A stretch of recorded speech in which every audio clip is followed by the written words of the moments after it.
Selamat bertemu kembali di channel YouTube Sentra Kompetensi, channel yang menginformasikan seputar pendidikan, pembelajaran, dan regulasi-regulasi di bidang pendidikan dan kepegawaian.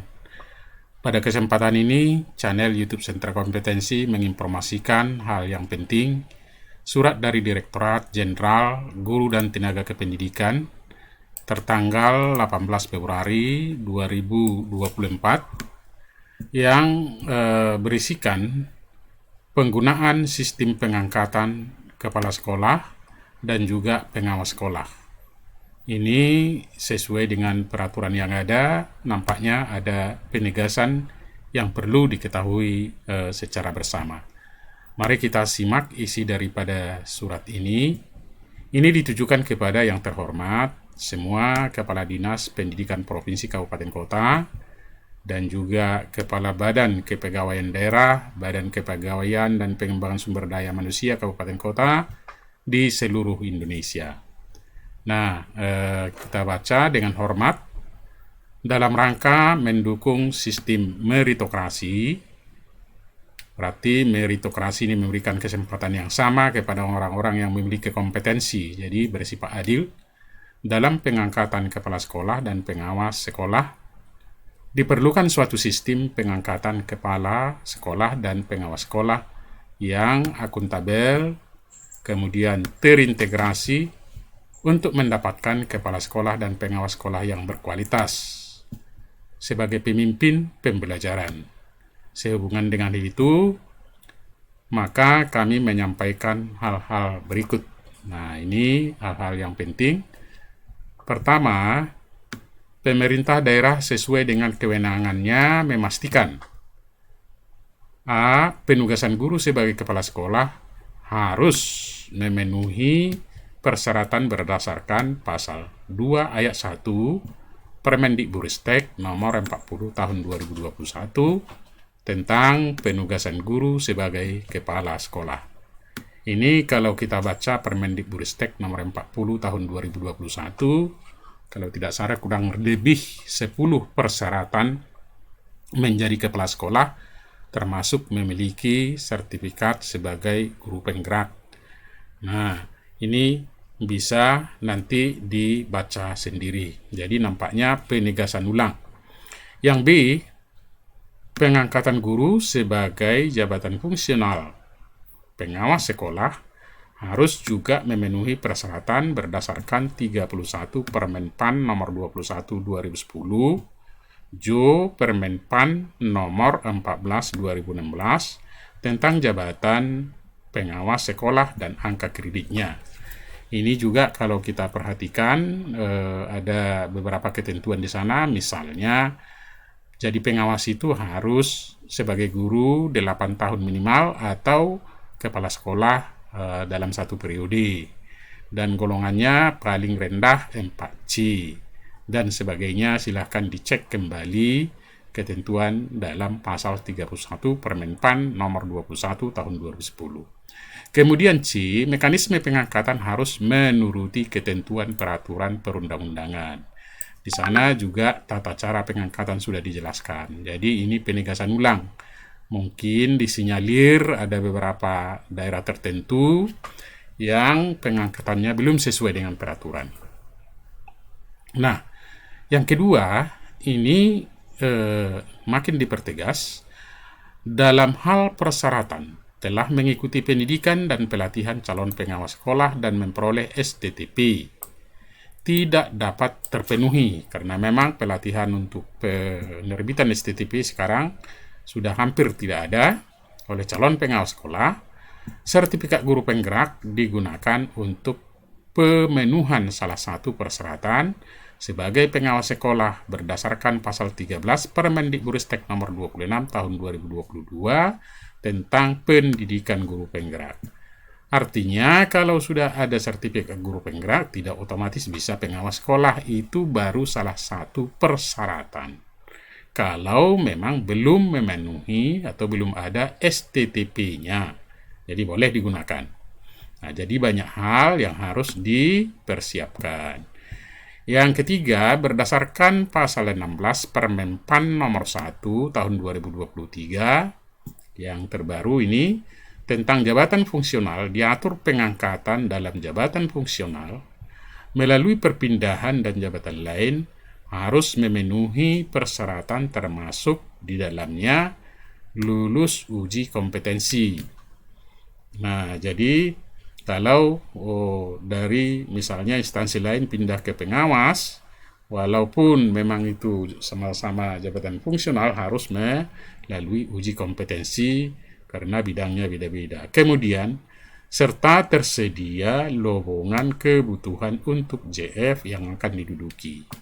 Jadi harus dilihat persediaan kebutuhan untuk JF tersebut.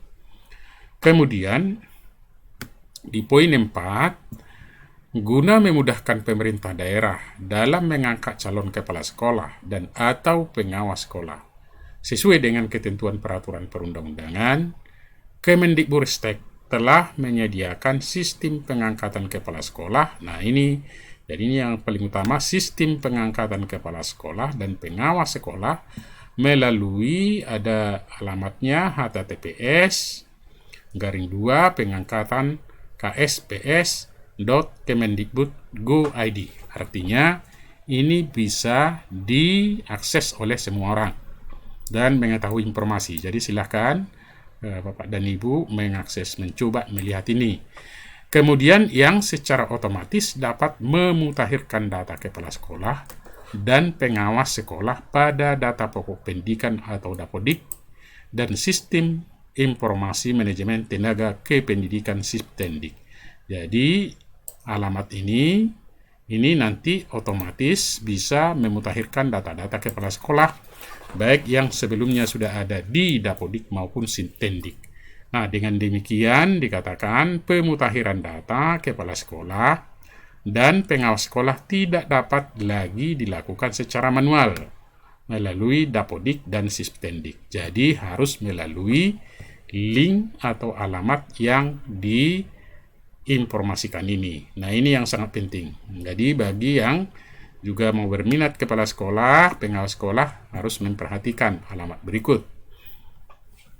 Kemudian dijelaskan untuk mempermudah itu, panduan penggunaan sistem pengangkatan dapat diakses melalui taufan http://bit.ly/system.ks. Jadi ada taufan sistem pengangkatan itu sudah disediakan, ada panduannya. Ini nanti silahkan dipelajari dan bisa di-download. Kemudian poin 5, pemerintah daerah sesuai dengan kewenangannya perlu memastikan bahwa pengangkatan kepala sekolah dan pengawas sekolah dilakukan melalui sistem pengangkatan sebagaimana yang dimaksud pada angka 4. Jadi semuanya harus berpedoman ke poin 4 ini dan melalui alamat yang diketahui bisa dicek dan pemutakhiran data juga bisa di alamat ini. Nah, kalau misalnya ada daerah yang masih keluar dari rambu-rambu ini, mari kita lihat pengangkatan kepala sekolah dan pengawas sekolah yang dilakukan tidak sesuai dengan persyaratan dan mekanisme pengangkatan kepala sekolah dan pengawas sekolah berdasarkan ketentuan peraturan perundang-undangan dapat berakibat hukum pada status, keabsahan pengangkatan, dan hak yang akan diterima oleh yang bersangkutan, termasuk pada tunjangan profesinya. Jadi ini agak sukar sekali, agak konsekuensinya, resikonya besar.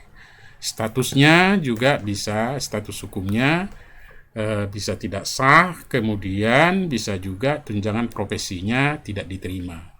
Oleh karena itu, Bapak dan Ibu yang mau diangkat menjadi kepala sekolah, diperhatikan semua apakah memang semua mekanisme sudah dipenuhi. Kalau belum, tentu ada pertimbangan-pertimbangan sehingga kita tidak menerima konsekuensi di hari berikutnya. Nah, ini yang harus dipertegas kepada Bapak dan Ibu yang mau diangkat menjadi atau yang mau menjadi calon kepala sekolah, dan calon pengawas sekolah. Kemudian yang ketujuh, dalam hal mendapati kesulitan pada penggunaan sistem pengangkatan kepala sekolah dan pengawas sekolah, dapat menghubungi pusat bantuan helpdesk sistem pengangkatan kepala sekolah dan pengawas sekolah melalui Taupan. Jadi ini cukup bagus sebenarnya. Pemerintah juga memfasilitasi kalau misalnya suatu daerah, baik individu maupun kelompok, ada kesulitan penggunaan sistem pengangkatan kepala sekolah dan pengawas sekolah, dapat menghubungi pusat untuk membantu bagaimana informasi-informasi dan persyaratan maupun mekanisme pengangkatan kepala sekolah dan pengawas kepala sekolah tersebut. Jadi kalau kita lihat ada poin 7 yang harus dipenuhi setiap daerah maupun individu yang mau diangkat menjadi kepala sekolah. Kemudian demikianlah surat ini kami sampaikan untuk menjadi perhatian dan ditindaklanjuti sebagaimana mestinya. Atas perhatian dan kerjasamanya yang baik kami ucapkan terima kasih. Ini Direktur Jenderal Profesor Dr. Nunuk Suryani, MPD. Nah, ini tembusannya juga kalau kita perhatikan diberikan kepada Pak Gubernur, Wali Kota Bupati, Direktur Jenderal, Kepala BPGP, BGP, kemudian Kepala BPPMP di seluruh Indonesia. Nah, ini sangat penting sekali sehingga tidak ada lagi yang mengalami masalah di kemudian hari karena pengangkatan, karena ketentuan-ketentuan yang dipersyaratkan tidak terpenuhi. Demikian informasi tentang penggunaan sistem pengangkatan kepala sekolah dan pengawas sekolah ini untuk diketahui bersama. Mudah-mudahan ada manfaatnya dan sehat selalu.